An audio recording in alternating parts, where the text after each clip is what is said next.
Welcome back, Mzansi, and I'm happy to be in the kitchen with my favorite because I haven't really had the chance to share the kitchen with you today, my friend. My pukununu did.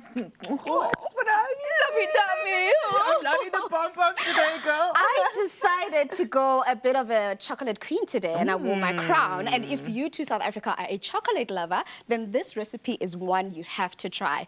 This combination of chocolate and caramel and then that silky clover sip-up filling may just be what you need to take you to chocolate heaven. So I'm telling you now to get in on the action and take the lead advantage with our clover sip-up dairy snack. Friend, I need you to show us how to make this. Quick and fast, girl, you know, because that's how we do. And we're doing everything by hand today because that's just how we do it in the Afternoon Express kitchen. So we're going to start with the pastry, right? Perfect. Perfect. That's where the start of this whole show goes. Okay. I've got some flour, some icing sugar, and then I'm going to go in with my butter.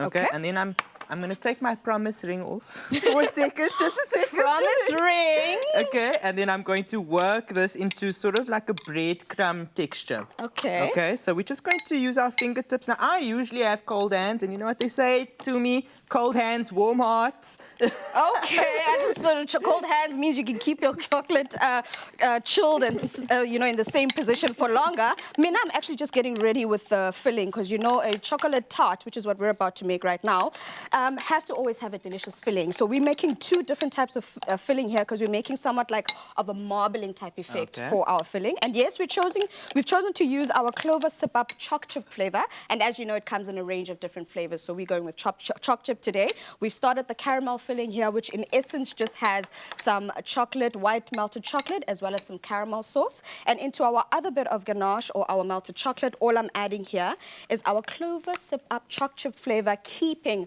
with that chocolate theme that we've got today. So all I'm going to do now is just mix all of these babies together and then just whisk it up. In fact, let me use my whisk here. And in essence, what you've got there is the base, right? You've started crumbing it up. What consistency are we looking for? So we're looking for a breadcrumb texture.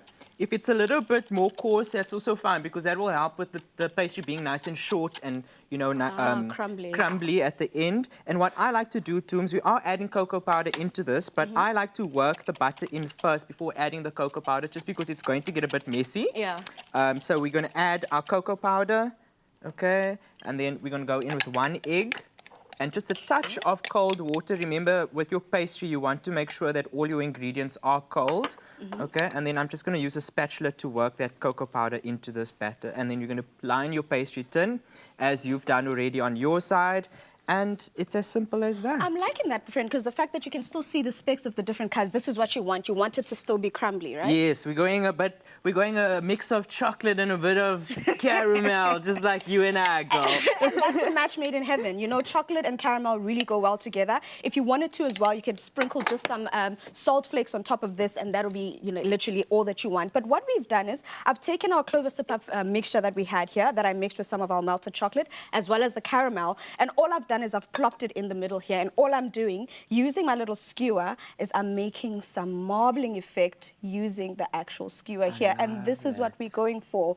When we say marbling, this is what we're talking about. And you basically just keep doing this, my friend, until, in fact, I'm going to keep adding more. Add more, and I love how you can actually see the specks of the chocolate chip in the clover sip-up.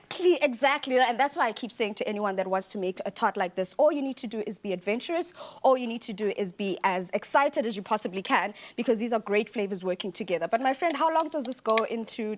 This doesn't even need to go into the oven, right? So we just bake the crust. So we've blind baked the crust for about 10 minutes in a 180-degree oven. Let that cool down, add your mixture, let it sit in the fridge for about an hour, and enjoy it. Did you hear that, South Africa? Now, for you to get ready, play your ace, just shake it up, slurp it down, and go with Sip Up. This is literally all you need to do. And if you want the recipe details, head over to afternoonexpress.co.za for the full recipe list.